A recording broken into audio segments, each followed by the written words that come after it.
All right, good afternoon, everyone. This is a Joint Rules Committee meeting on, it's today, Wednesday, May 14th, thank you, 12. We have one item on our agenda today, which is a joint resolution that would allow limited remote voting authority for joint committee members. It's towards the end of session, and so this will help us be ready and prepared for our work outside of session and for joint committees. So with that, if we could have Betsy Ann come up and walk us through the draft resolution. Sure. Thank you. Thank you. Madam Speaker, would you like me to do share screen so we can look at it together? Yes, please. Thank you to Teresa for posting this doc. I'm just going to pull it up from the Joint Rules Committee page with the wonders of technology. All right, here it is. Okay. So this is also posted on the Joint Rules Committee page for your review. This is a draft joint resolution. And Madam Speaker, as you had described, this would allow joint committee members to participate remotely. Without such a resolution, members need to meet in person. So this resolution is based on the House's version of its House committee remote authority. And it is similar to the resolution, the joint resolution that was adopted by both chambers last year to provide remote authority for joint committees, except that your resolution last year had authorization for unlimited remote joint committee authority based on COVID. We're beyond that now, as the House committees have discussed earlier for its remote authority. So this is based on the House's resolution to allow its House committees to exercise remote authority. And so it is structured as a joint resolution because this would need to be adopted by both chambers to apply to joint committees. And it would provide this limited remote joint committee voting and quorum authority through the remainder of calendar year 2025. And it provides that through the remainder of calendar year 2025, each member of a joint committee is authorized to vote remotely in that committee for not more than 3 days. And that's the big picture. So that means 3 whole days for however many votes a joint committee member might take on each day. And it applies to each joint committee on which a member might serve. So it applied to a member who's on LCAR, and that same member gets that 3 days authority if they're on another joint committee, such as Joint Legislative Justice, for example. So how it would work in the second resolve clause is that the joint committee member would need to notify the committee chair or co-chairs as applicable, and the committee clerk that the member is exercising this remote voting authority and would count toward a committee quorum. So any member exercising this remote authority would count toward a quorum. And the committee clerk would be required to record any vote cast by the member as a remote vote and track the number of days that the member is exercising that remote voting authority. So they track how many they are using, how many days they're using, up to that maximum of 3, which is what the House decided for its own House committees. And that's the extent of it. Great, thank you. Any questions? One, I understand the need for tracking a number of days.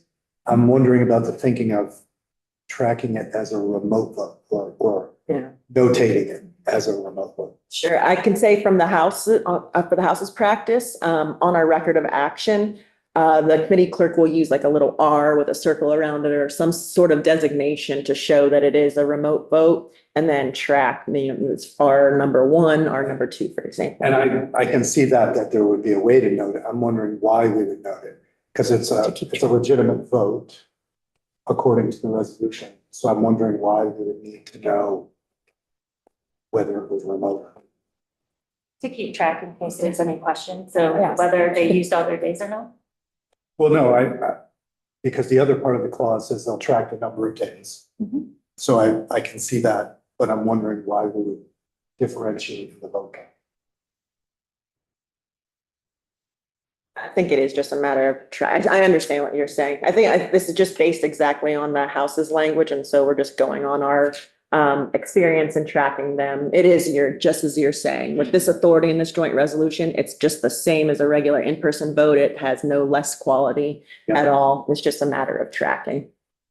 I mean, I don't have a problem with it necessarily. It just seems unnecessary, but if it's the current practice in the House, we've been going along with House practice. Great, thank you. Representative Lyon? So. Senator Lyon, sorry. Probably. A slur. I'm kidding. So, no, the question is this, if there's not a vote to be cast, if there's a vote, does that allow for the committee member, joint committee member to attend remotely? And more than 3 times? I can speak for our House committees. We would allow House members to participate remotely if they're calling in or just zooming in. But if they didn't So it vote, doesn't, there's no limit to that. It's just that you can't vote more than 3 times, 3 days, right? 3 days. Okay, thank you. Senator?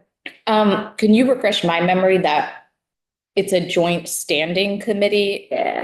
This does not apply to other task forces or ad hoc committees. Thank you so much. Yes, this is purely joint committees. And joint committees are committees made up of only senators and House members. If a committee has anyone who is not a legislator, then it is no longer a joint committee. It is subject to the open meeting law provisions, which provides more flexibility for remote participation. But we do have plenty of ad hoc committees that just have legislators, but they would not count just because they're only legislators as a joint committee. Is it an ad hoc committee or? Okay. Not a good example. Not to bring up a sore subject, but it's the one that comes to mind. The proposal out of Senate Education for a mapping committee for school districts contemplates 4 senators and 4 House members.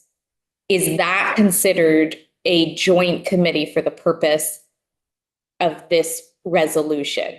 Even though it's not like joint justice oversight or something that's continually in statute? I would consider it a joint committee, but I'm going to turn over to my shoulder to see if my Senate counterpart agrees with that. I think we're, anything that is just representatives and senators is a joint committee. Okay. If there was a third, somebody else, you put the Department of Education on it, it may have a different, but I think Interesting. that's what we've done for like 4 or 5 years. You know, can I just make one other comment? And because I don't know what the House does, and I want to make sure if I get a call, and it has to do with voting. I don't know what the House does if there are not a quorum present, are they still allowed to go forward? Because right now, the way this is written, I think it's, you have a certain number present, like in the House, the Senate would actually allow all members to be remote as long as the chair did it for all purposes. I don't know what the House practice is. If it's an 8-member committee, there's no voting going on. 5 are remote. Can they proceed because there's only 3 in person? Is there a quorum present? I don't know what. And none of them are using their None of remote them are using their authority. voting, so they don't count for a quorum. This says shall count toward a quorum. Yeah, but only if they're voting. They're choosing it to be their remote vote I day. just want to know if there's more than half the committee remote just to participate. That's why Senator Lyon. One of the reasons I asked the question. Yeah, and so whether or not they can even proceed, will they have a quorum if there's only 3 in person and 5 remote? Our general practice in the House is if they are gathering as a committee, you need to have a quorum. Okay, To I just discuss. wanted to- we're so. Appreciate it. I want to leave a consistent answer. I didn't understand the clarity. You need to have a physical quorum. You need to have a quorum, which could be a member using their remote Voting. voting day, even if they're not taking a vote that day. But if none of them are using it and there's 3 present and 5 remote, it's not a meeting. That's, yep. Okay. This will be fun. when we- Mhm. All right, any other questions? All right, someone become. I will make a motion that we move joint resolution that would allow limited remote voting authority for joint committee members. You.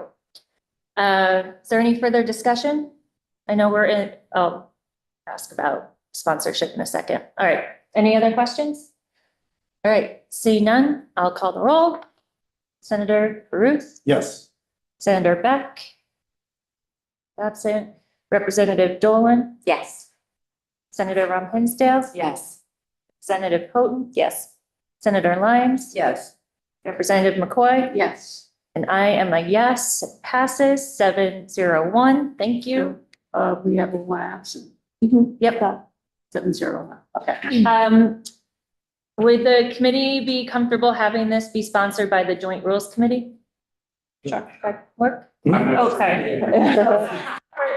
How should we? Yeah, it's- Yeah. So for joint resolutions, it needs to be just, it starts with members in one chamber. So if you want to have it as a JRH, and our House members of this committee could co-sponsor if they are willing to do that. Does that work? All right, let's do that. Okay, great. All right, that wraps up our work for today. Any requests for a future agenda item? Is everyone good to go? All right.